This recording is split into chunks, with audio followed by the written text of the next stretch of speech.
ICHROMA2 est un immunoanalyseur qui a pour principe l'immunofluorescence, et cela en utilisant la méthode d'immunodétection en sandwich. Les anticorps sont placés dans les tampons et vont détecter les antigènes présents dans l'échantillon. Ils formeront ainsi des complexes anticorps-antigènes qui migrent à travers la membrane des nitrocelluloses qui est située sous la cartouche. Au niveau de la cartouche sont localisés d'autres anticorps qui sont dirigés contre le premier anticorps. Ainsi, l'excès d'antigènes contenus dans l'échantillon va constituer l'excès des complexes antigènes-anticorps qui produira une forte intensité du signal fluorescent qui sera lui capté et calculé par la machine. L'équipement permet l'exploration de différents systèmes de l'organisme.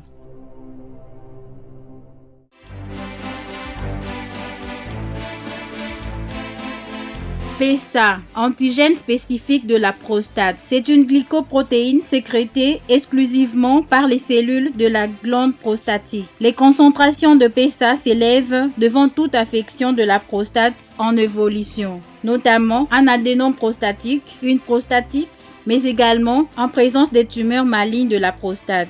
Selon les rapports publiés, les hommes ayant cliniquement une glande normale et des valeurs de PSA inférieures à 4 nanogrammes par millilitre ont 15% de chances de développer le cancer de la prostate. Ceux avec des valeurs de PSA situées entre 4 et 10 nanogrammes par millilitre ont 25% de chances de développer un cancer de la prostate. Si le PSA est supérieur à 10, le risque augmente et peut atteindre 67%.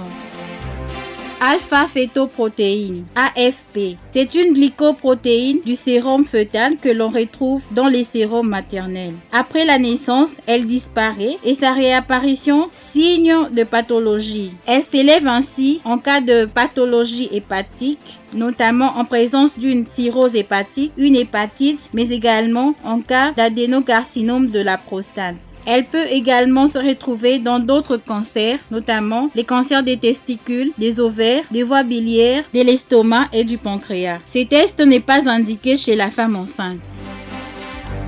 CEA, antigène carcino-embryonnaire. C'est une protéine fœtale qui n'est plus synthétisée à l'âge adulte. Après la naissance, c'est un marqueur de référence du cancer colorectal. Il est également utilisé comme marqueur du cancer médulaire de la thyroïde, mais également dans d'autres cancers, notamment du rectum, des poumons, des seins, du foie, du pancréas, de l'estomac et des ovaires. Ce test est utilisé dans le diagnostic, mais également la surveillance des patients sous chimiothérapie. Le dosage de CEA dans les autres liquides de l'organisme permet de déterminer les métastases du cancer vers les autres cavités de l'organisme. Il peut être utilisé en association avec d'autres marqueurs, notamment l'alpha-fétoprotéine.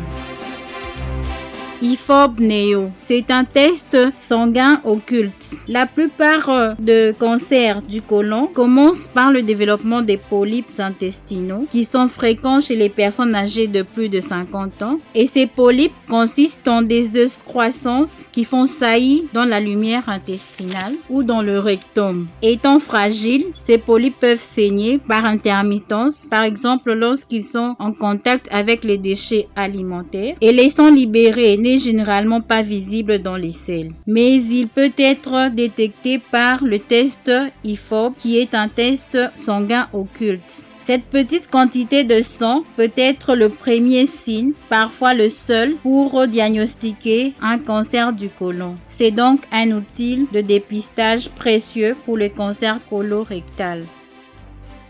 Calprotectine. C'est un test de sel qui est utilisé pour détecter l'inflammation dans les intestins. Il aide donc à distinguer les troubles intestinaux inflammatoires des troubles non inflammatoires.